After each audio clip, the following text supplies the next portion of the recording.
lanjut dulu. Jadi pernyataan dengan kenyataan beda. Nih, lihat saya. Jadi kenyataan belum tentu sama dengan pernyataan. Karena pernyataan itu adalah rangkaian kata-kata yang dibuat oleh manusia untuk menjelaskan sesuatu yang sebetulnya tidak bisa dijelaskan. Tapi saya kagum karena apa? Dia dikasih nama Hubble. Dan gara-gara teleskop Hubble, sejarah alam semesta terbuka semuanya. Kita mengenal yang disebut dengan supernova, yang di Quran disebut mawar merah.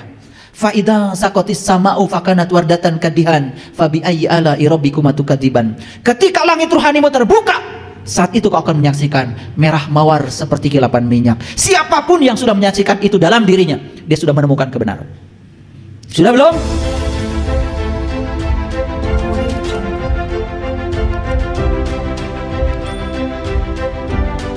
Makanya kalian suka baca surah Yasin kan? Litundiro qaumam ma undiro abauhum fahum ghafilun. Sering gitu kan? Sering kalian wajah-wajah udah yakin ini. Kalau malam Jumat pasti Yasinan ini. Dari wajahnya kelihatan. Tapi ngerti nggak? Pengen nyubit saya tuh sama kalian itu. Bolak-balik baca itu, bolak-balik. Satu ayat pun sampai nggak ngerti. Litundiro qaumam ma undiro abauhum fahum ghafilun. Jadi para rasul, para nabi itu sedang disuruh oleh Allah untuk menyampaikan kepada kita semua, ya, bahwa aku hanya bisa memperingati kamu yang ikut peringatan. Itu maksudnya. Yang ikut, yang gak ikut, yang gak bisa diperingati. Makanya beruntung kalian ikut, karena aku bisa memberikan peringatan. Tentu saja saya bukan siapa-siapa, saya hanya menyampaikan ilmu yang disampaikan oleh para rasul dan para nabi. Semoga berkah. Nah, ada kata-kata berikutnya, litundiro qaumam ma undiro abauhum fahum ghafilun. Karena peringatan ini gak pernah disampaikan oleh bapak-bapakmu yang membuat kamu jadi lalai. Itu maksudnya. Kenapa bapak-bapakmu tidak ngasih peringatan tentang ini? Karena bapak-bapakmu juga tidak tahu. Karena bapak-bapakmu mengikuti bapak-bapaknya lagi. Nah, bapak-bapaknya lagi mengikuti bapak-bapaknya lagi, terus turun-temurun. Makanya kebodohan itu harus diputus. Kartos. Makanya dalam Quran surat At-Tur dikatakan, kalau hari ini kamu beriman, hari ini kamu sadar, hari ini kamu bangkit dari tidur panjang kesadaranmu, maka kamu akan bisa menyelamatkan dua generasi, yang akan datang dan yang belum datang. Itu. Ini Quran surat At-Tur ayat 21. Boleh dilihat nanti. Takut saya dianggap ngarang lagi. Sudah ngerti sampai sini? Oke. Jadi sekarang bisa membedakan mana kebenaran, mana pembenaran. Sekarang saya mau cerita. Allah adalah pencipta langit dan bumi. Allah adalah terus Allah. Yang saya bicarakan itu pembenaran atau kebenaran. Kan itu baru kata-kata. Baru kata-kata. Nah, kebenaran itu adalah Allah yang dirasakan langsung sebagai pengalaman spiritual dalam diri kita. Sampai kita satu jawaban. Apa itu? Pokoknya gitu deh. Dan kalau sampai pada rasa itu, yang ada di sini cuma hangat-hangat air mata. Makanya orang yang tahu tidak bicara. Karena orang yang bicara itu tanda tidak tahu, kayak saya. Banyak yang menceritakan Allah di masjid. Apakah yang diceritakan oleh mereka itu Allah yang sebenarnya? Atau persepsi dia tentang Allah? Pembenaran atau kebenaran? Sudah bisa membedakan ya sekarang. Sudah bisa membedakan. Maka Allah bilang, aku bersamamu, lebih dekat kepadamu daripada urat nadi lehermu. Allah hanya ingin rasakan kehadiranku setiap saat, rasakan keberadaanku setiap saat. Bahkan aku tinggal dalam seluruh sel dalam tubuhmu, dan tidak ada satu sel pun dalam tubuhmu yang tidak ada kehadiranku. Sudah bisa merasakannya? Kenapa belum? Karena pikiran kita masih berisik, masih menghakimi, masih terjebak benar salah, masih terjebak baik buruk. Itu saja. Makanya belajar untuk melampaui dualitas. Makanya dalam Quran dikatakan, aku telah menunjukkan dua jalan loh kepadamu, wahadainahu najdain.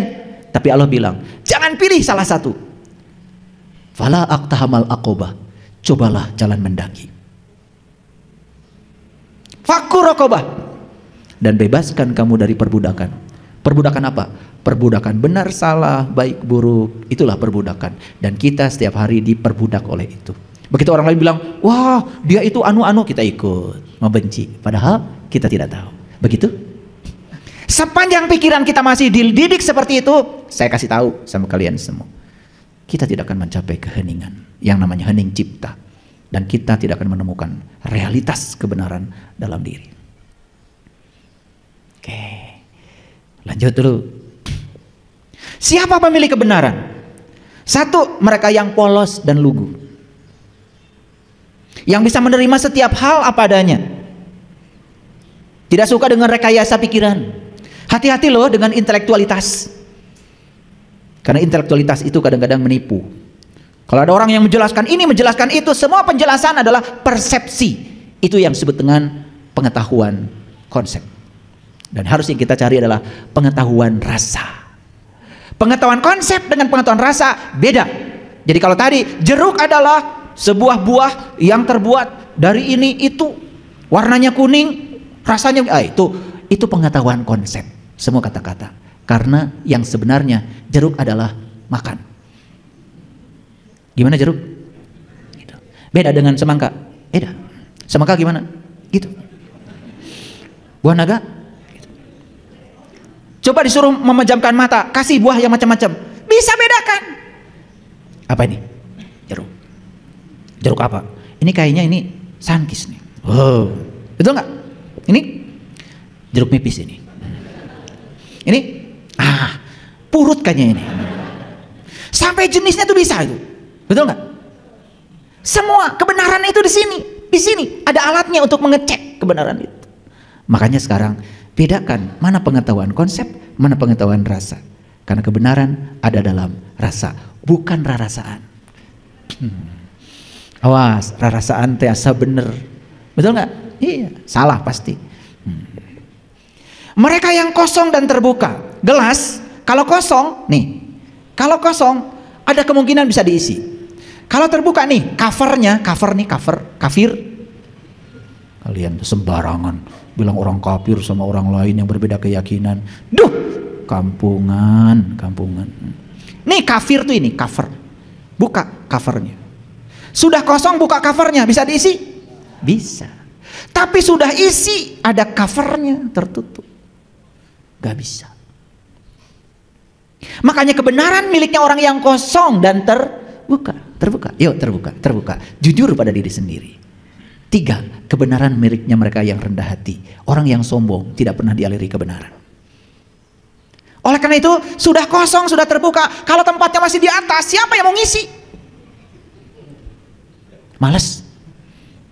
Sudah kosong, terbuka, di bawah. Sudah siap desi. Makanya saya kasih tahu. Mohon maaf. Saya lebih gampang mengajarkan orang-orang model gitu daripada orang-orang yang seperti banyak pengetahuannya padahal cuma sampah saja. Karena yang disebut pengetahuan oleh dia itu sebenarnya adalah pengetahuan konsep. Lihat saya semuanya. Apakah pernyataan sama dengan kenyataan? Ulangi. Apakah pernyataan sama dengan kenyataan? Semua pernyataan yang diuraikan di buku belum tentu sama dengan kenyataan.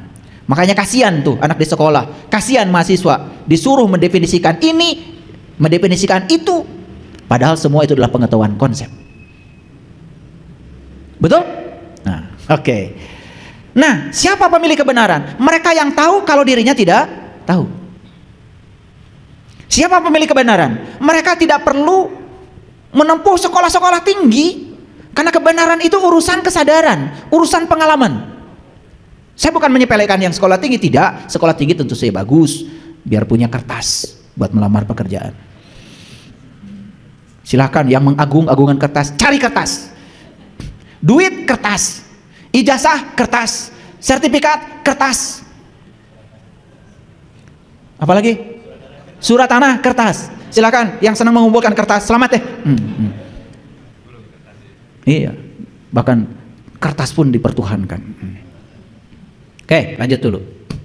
Jadi pernyataan dengan kenyataan beda. Nih, lihat saya. Jadi kenyataan belum tentu sama dengan pernyataan. Karena pernyataan itu adalah rangkaian kata-kata yang dibuat oleh manusia untuk menjelaskan sesuatu yang sebetulnya tidak bisa dijelaskan. Saya ngajar di universitas, saya ngajar pada mahasiswa arus listrik. Dalam buku fisika, arus listrik adalah banyaknya muatan yang mengalir per satuan waktu. Itu pernyataan. Apakah kenyataannya begitu? Sampai sekarang pun saya tidak melihat muatan mengalir dalam kabel. Daripada enggak, biar pada sibuk guru. Kalau guru sibuk kan siswa sibuk, semua jadi pada sibuk. Kalau sibuk dapat gaji, gitu aja. Kita tuh main-main aja semua. Kajian terlalu serius. Arus listrik adalah banyaknya muatan yang mengalir per satuan waktu. Saya punya kabel, kemudian ujungnya saya masukkan kutub positif, ujungnya saya masukkan kutub negatif, ngalir tuh, kelihatan gitu di kabel. Siapa yang bisa melihat ada muatan bergerak di sini? Nggak ada. Tapi daripada nggak ada, diadakan supaya kita semua sibuk. Apakah arus listrik adalah muatan yang bergerak per satuan waktu kebenaran? Bukan. Itu pembenaran supaya sibuk. Karena arus listrik yang sebenarnya, apa yang terjadi di kabel ini sekarang? Yang terjadi di kabel ini semua tidak ada yang tahu. Ada ilmuwan namanya Drude, orang Amerika. Dia bikin model kabut elektron untuk menjelaskan arus listrik. Ya agak lumayan, tambah ruwet. Mahasiswa saya ajarkan model Drude ini, bagus mahasiswa, tambah pusing, tambah banyak yang nggak lulus. Tapi kalau mahasiswa menjawab arus listrik adalah pokoknya gitu deh, itu makin nggak lulus. Nggak boleh di sekolah begitu, harus pura-pura pinter, pura-pura banyak kata-katanya, tulisannya, harus pura-pura.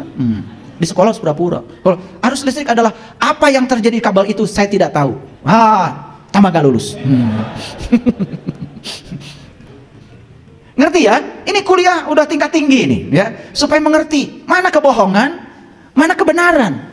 Karena kita selama ini menganggap semua yang dikatakan orang, walaupun tidak ada buktinya, kita sebut itu kebenaran. Padahal hanya cek jeng cenah. Oke, jawab pertanyaan saya. Apakah penjelasan tentang air sama dengan air? Tidak. Apakah penjelasan tentang api sama dengan api? Tidak. Apakah penjelasan tentang Allah sama dengan Allah? Banyak yang menjelaskan Allah, berani-beraninya. Jadi Allah itu tidak bisa dijelaskan, tidak bisa diterangkan. Tapi para nabi, para rasul mengajarkan, dia bisa ditemui dan dirasakan kehadirannya setiap saat. Ud'uni astajib lakum. Undanglah aku akan selalu mengabulkan seluruh undanganmu. Oke. Nah, pakai ayat sekarang biar kelihatan ngajinya. Ini Quran surat Az-Zuhruf ya, surat ke-43 ayat 78. Laqad ji'nakum bil haqq walakinna aksarukum lil haqq karihun. Sesungguhnya kami benar-benar telah membawa kebenaran kepada kamu, tetapi kebanyakan di antaramu benci pada kebenaran itu. Ini bahasa Qur'annya aksaro, kasiro. Kasiro itu artinya 90%. Nah lawannya kasiro kalau di Quran dalam bahasa Arab itu adalah kolil. Kolil itu sebagian kecil. Ya kalau di persentasi kolil itu 10% lah. Nah sedangkan Quran mengatakan laqad ji'nakum bil haqq walakinna aksarukum lil haqq karihun. Sesungguhnya kami benar-benar telah membawa kebenaran kepada kamu, tetapi kebanyakan di antaramu benci kepada kebenaran. Jadi Quran mengatakan yang benci terhadap kebenaran ini lebih banyak. Berarti kalau dipersentasi, yang senang kebenaran berapa persen? 10.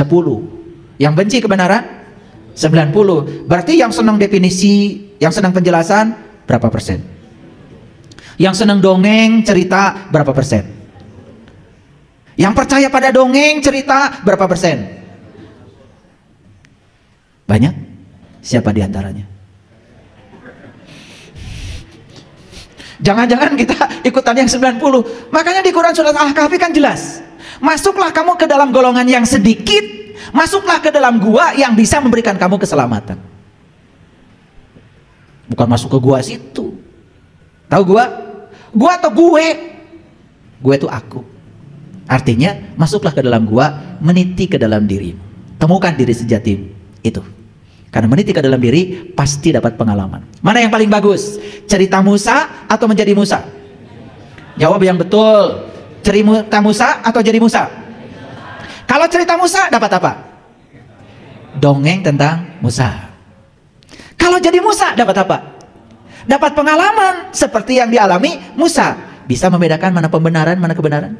Oke, selama ini kalian ngaji cerita Musa atau menjadi Musa? Cerita Muhammad atau menjadi Muhammad? Cerita Yunus atau menjadi Yunus? Kasihan deh lo. Tapi ngaku-ngakunya sudah mencapai kebenaran. Ya Allah. Clear sampai sini? Oke. Gimana? Tersentuh sedikit? Kalau ada tersentuh sedikit udah bagus tuh. Masih ada tanda-tanda kehidupan itu. Nah, itu sebabnya kita harus mencari tali Allah. Sudah tahu tali Allah? Sudah tahu tali Allah? Saya tanya dari tadi banyak gak taunya. Makanya Allah mengatakan, lihat saya, wa'tasimu bihablillah, wa'tasimu bihablillahi jami'a, wala tafarruqu, wazkuru nikmatallahi alaikum, idh kuntum a'daan, fa'allafa baina qulubikum, fa'asbahtum bi ni'matihi ikhwana, wa kuntum ala syafa khufratin minan nar, fa'anqadakum minha. Kazalika yubayyinullahu lakum ayatihi la'allakum tahtadun. Mengerti? Jawab dong. Sering baca ayat ini. Kenapa? Kalau baca ayat sendiri tidak pernah bertanya. Tanya sama kamu, mengerti? Gitu. Kalau kamu mengerti ya saya jelaskan sekarang. Wa'tasimu bihablillah, dan berpegang teguhlah kamu semuanya kepada tali Allah. Habl itu tali. Yang luar biasa, lihat saya semuanya. Ada seorang ilmuwan namanya Hubble. Dia pencipta teleskop Hubble. Dan ketika teleskop Hubble diciptakan, maka sejarah tentang alam semesta terbuka. Karena apa? Setelah Hubble merekam proses penciptaan alam semesta. Jadi ledakan alam semesta yang terjadi jutaan miliaran tahun yang lalu itu baru terekam sekarang. Karena cahaya itu untuk merambat perlu waktu. Walaupun kecepatan cahaya itu adalah 300 juta meter per detik, tetapi ledakan di alam semesta ini baru tertangkap oleh kameranya Hubble. Bayangkan setelah miliaran tahun, betapa tak terbatasnya alam semesta luasnya. Yang luar biasa, ini Hubble itu orang Amerika, tapi dikasih nama bahasa Arab. Dan saya curiga jangan-jangan orang tuanya udah tahu ayat ini. Karena kata-kata Hubble adanya di Quran surat Al-Imran nih, ayat 103. Sayang saya sekarang tidak bisa ketemu orang tuanya. Tapi saya kagum karena apa? Dia dikasih nama Hubble. Dan gara-gara teleskop Hubble, sejarah alam semesta terbuka semuanya. Kita mengenal yang disebut dengan supernova, yang di Quran disebut mawar merah. Fa'idha sakotis sama'u fakanat wardatan kadihan fabi ayyi ala'i rabbikuma tukadziban. Ketika langit ruhanimu terbuka, saat itu kau akan menyaksikan merah mawar seperti kilapan minyak. Siapapun yang sudah menyaksikan itu dalam dirinya, dia sudah menemukan kebenaran. Sudah belum? Kalau belum jangan banyak ngomong. Diam saja. Cari kebenaran itu, karena itu ada dalam dirimu. Jadi supernova bukan hanya di teleskop Hubble, ada di sini. Dan tubuh kita ini adalah teleskop Hubble yang sebenarnya. Lebih canggih daripada teleskop Hubble buatan Hubble itu sendiri. Banyak yang tidak tahu kalau tubuh yang hebat ini adalah teleskop Hubble buatan Allah dengan tangan Allah sendiri untuk menyaksikan kebesaran Allah yang ada di dalam diri kita. Maka di Quran dikatakan, aku bentangkan kebesaranku di skala ufuk, dan yang paling penting aku bentangkan kebesaranku pada dirimu sendiri. Dan siapa yang menemukan tanda-tandaku dalam dirinya, dia sudah menemukan kebenaran. Lanjut dulu. Dan berpegang teguhlah kamu semua kepada tali Allah. Dan janganlah kamu bercerai-berai. Dan ingatlah akan nikmat Allah kepadamu. Jadi sebetulnya tali Allah yang sebenarnya adalah nikmat yang Allah berikan kepadamu. Apa nikmat yang paling besar? Nikmat yang paling besar adalah merasakan kehadiran Allah di dalam diri kita. Makanya lihat di Quran surat Al-Fatihah. Ihdinas syiratal mustaqim, tunjuki aku ke jalan yang lurus. Apa jalan yang lurus? Syiratal ladzina an'amta alaihim, jalannya orang-orang yang diberi nikmat. Yang diberi nikmat cuma 4, para nabi, para siddiqin, para syuhada, para sholihin. Itu dinyatakan dalam Quran surat An-Nisa ayat 69. Jadi nikmat yang paling besar dari Allah untuk manusia adalah ketika manusia sudah merasakan kehadirannya, sudah menyaksikan keberadaan Allah dalam dirinya. Itu nikmat yang paling besar. Dan siapa yang sudah sampai di situ, berarti dia sudah dapat nikmat Allah. Dan siapapun yang sudah merasakan nikmat Allah, merasakan, bukan menjelaskan, berarti dia sudah ketemu tali Allah. Tali ini yang akan mempersatukan kita. Makanya kenapa tafsir beda-beda, kenapa pemahaman ayat beda-beda, karena masing-masing berbicara pakai otaknya sendiri-sendiri, masing-masing belum mengalami. Sama seperti tadi saya tanya, itu jeruk rasanya gimana? Beda kan semuanya. Ada yang bilang kecut, ada yang bilang asam, ada yang bilang manis. Bohong semua, padahal kalian tidak makan jeruk. Itu pakai ilmu kirata namanya. Tahu ilmu kirata? Dikira-kira dan tidak nyata. Jadi yang sebenarnya rasa jeruk itu apa? Rasa jeruk itu hanya bisa dirasakan kebenarannya oleh orang yang sekarang dia ambil jeruk dan memakannya. Ketika ditanya, gimana rasa jeruk? Pokoknya gitu. Dan kalau kalian 10 orang merasakan jeruk yang sama, gak akan berantem. Berantem itu terjadi karena jeruknya gak ada. Betul gak? Dan pas saya jeruk naoge. Masing-masing mendefinisikan jeruk. Selamat pas saya. Jadi perdebatan itu yang disebut dengan memperebutkan pepesan kosong. Jeruk na masing-masing belum punya pengalaman merasakan jeruk, tapi tiba-tiba masing-masing seperti yang paling pintar ngomong jeruk. Kartas, wah ini ilmu udah luar biasa. Saya hari ini ngasih bonus sebetulnya ini, gratis lagi. Jadi sekarang ngerti tali Allah. Apa tali Allah?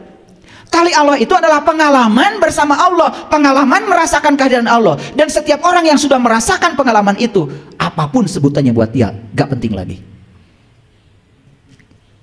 Maka Allah mengatakan, ketika nikmat Allah belum turun kepada kamu, kamu selamanya akan bermusuhan. Maka Allah mempersatukan kolbumu. Ini kata-kata yang dipakai kolbu. Yang dipersatukan itu kolbu. Ya Allah, luar biasa ayat ini. Lalu menjadikan kamu semua sebagai ikhwan, saudara. Dan kalau kita sudah merasakan kolbu kita, merasakan pengalaman yang sama tentang Allah, semua kita akan bersatu, apapun keyakinannya. Fa'allafa baina qulubikum fa'asbahtum bi ni'matihi ikhwana. Kamu akan menjadi saudara. Makanya di zaman Nabi, di zaman Rasul, kenapa mereka menyebut sahabat? Dan persaudaraan mereka sangat luar biasa. Apa yang mengikat mereka? Habl, tali Allah. Dan tali Allah yang sebenarnya adalah nikmat pengalaman untuk merasakan Allah pada diri kita masing-masing. Paham sekarang? Jadi ayat ini jelas ya. Lalu Allah mengatakan apa? Ya. Dan kamu telah berada di tepi jurang neraka. Pada saat itu kamu sedang berada di tepi jurang neraka. Kapan kita berada di jurang neraka? Ketika kita memperdebatkan pepesan kosong. Ketika kita memperdebatkan sesuatu yang masing-masing kita pun belum merasakannya. Maaf ya, ada yang sudah merasakan akhirat? Maka masing-masing akan cerita akhirat menurut versinya sendiri-sendiri. Debat? Beda pendapat? Tidak bisa dihindari. Pasea? Tidak bisa dihindari. Akibatnya siapa yang merasa kuat mulai menunjukkan taringnya. Jadi ujung-ujungnya pakai ini. Tuh, memaksakan pendapatnya pada orang lain supaya orang lain mengakui pendapatnya paling benar. Itu yang terjadi setiap hari. Supaya orang percaya pakai label macam-macam di namanya. Supaya orang percaya pakai dandan macam-macam. Ya? Ke pasar baru dulu. Biar kayak wali murid maksudnya. Lalu Allah menyelamatkan kamu daripadanya. Apa yang menyelamatkan Allah? Apa yang menyelamatkan kamu? Yang diberikan Allah, nikmat. Makanya nikmat hanya diberikan pada 4 golongan: para nabi, para siddiqin, para syuhada, para sholihin. Jadi kalau kalian bikin rumah baru, jangan sok-sokan tasakur bin nikmat. Jangan pakai Arab. Ya. Buat ram di rumah baru. Gitu undangannya, jelas. Tidak ada di Quran rumah baru itu nikmat, nggak ada. Karena yang dapat nikmat cuma 4, para nabi, para siddiqin, para syuhada, para sholihin. Yang punya rumah baru gak ada golongannya. Kan kita sudah terbiasa kan ngaku-ngaku tasyakur bin nikmat, rumah baru. Gaya. Nggak ada di ayatnya. Orang yang punya rumah baru nggak masuk golongan dapat nikmat itu. Ya, itu biasa ya, biasa. Jadi kalau mau botram aja, nggak usah pakai judul macam-macam. Botram kan intinya dahar. Nih gaya-gaya ting judulnya, betul? Kalian tuh kalau udah pakai judul keren, isinya gitu-gitu aja, betul nggak? Iya. Penting mah sambal, jengkol, peda, petai, kan gitu, betul? Jadi kalau makanan enak itu nikmat atau enak? Nah itu. Pokoknya judulnya makan enak. Gitu. Tasyakur bin nikmat. Ngasal. Lanjut dulu. Ya. Demikianlah Allah menerangkan tanda-tandanya. Yuk lihat saya semua. Jadi ketika seseorang sudah mengalami Allah, merasakan kehadirannya, menyaksikan keberadaan dalam dirinya, berarti dia sudah melihat tanda-tandanya. Makanya tadi saya tanya, jumpa dulu, ingat dulu. Jumpa dulu dong, baru ingat. Jadi kalau sudah jumpa dengan tanda-tandanya, baru bisa mengingatnya. Masuk akal? Oke. Maka Allah bilang di Quran, agar kamu mendapatkan petunjuk.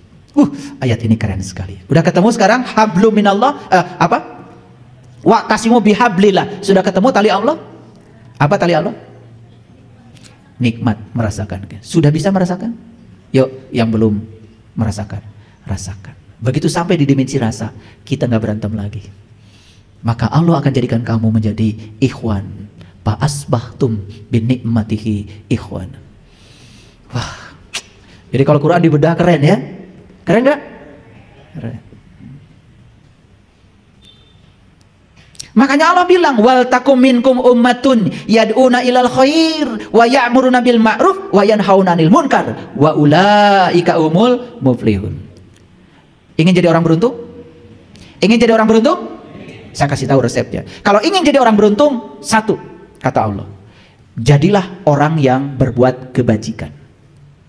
Sekarang apa itu kebajikan? Jangan ngarang, jangan bikin definisi sendiri. Tanya Allah, apa itu kebajikan? Kebajikan kata Allah cuma 2. Wa ya'muruna bil ma'ruf wa yanhauna 'anil munkar. Mengajak manusia untuk ma'ruf. Ma'ruf itu mengenal, dari kata arafa. Mengajak manusia untuk mengenal. Mengenal siapa? Mengenal Allah. Dan cegah yang sudah kenal supaya tidak mungkar, supaya tidak kembali ke belakang. Dan selama ini kata amar ma'ruf nahi mungkar itu diartikan jadi kekerasan, bawa pentungan. Lucunya pakai Allahu Akbar. Jadi Allahu Akbar itu hanya menakut-nakutin orang. Padahal di Quran jelas kebajikan itu ada 2. Satu, wa ya'muruna bil ma'ruf, ajak manusia, perintahkan manusia untuk mengenal. Wa yanhauna 'anil munkar, cegah yang sudah kenal, jangan mundur ke belakang. Wa ulaika humul muflihun, kamu akan termasuk orang yang beruntung.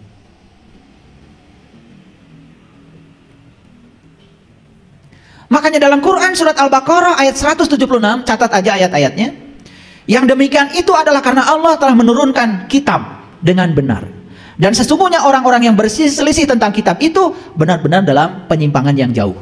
Masih ingat tadi kenapa berselisih? Karena masing-masing hanya berbicara pengetahuan konsep.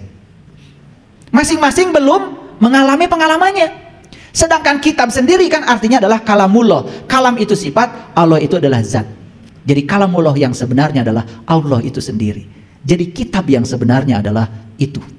Nabi Muhammad pada saat itu melihat kitab, itu kitabnya. Kitab sejati yang ada dalam dirinya. Kan waktu itu Quran belum ada. Beliau tidak melihat tulisan. Ya, tetapi kemudian ya setelah beliau berhasil membaca kitab sejati, kemudian beliau menerima wahyu. Kemudian wahyu itu kemudian sekarang berwujud menjadi Al-Quranul Karim. Tapi yang dibaca oleh beliau itu adalah kitab. Kitab itulah kalamullah. Iqra bismi rabbikal ladzi khalaq. Yang diikra oleh beliau adalah Tuhan yang telah menciptakan. Paham sampai sini? Oke. Yang demikian itu karena Allah telah menurunkan kitab dengan benar, dan sesungguhnya orang-orang yang berselisih tentang kitab benar-benar dalam penyimpangan yang jauh. Itu yang dikatakan di Quran, lafi shikokim ba'id, ba'id, ba'id. Karena orang Sunda mah, bararaid. Dari bahasa Arab, ba'id itu jauh, Kasabrang ke Palembang, ba'id, ba'id, gitu. Itu dari bahasa Arab, ba'id itu jauh sekali. Makanya kita sering baca ketika baca doa itu, Allahumma ba'id baini wa baina khotoyaya kama ba'adta maidal masyriki wal maghrib. Ya Allah, jauhkan aku dengan kesalahanku seperti engkau menjauhkan timur dan barat. Gitu. Suka baca itu kan? Gak ngerti juga. Jadi kenapa perselisihan terjadi? Karena masing-masing baru berbicara kitab dalam konsep, belum berbicara kitab sebagai sebuah pengalaman nyata dalam diri. Paham?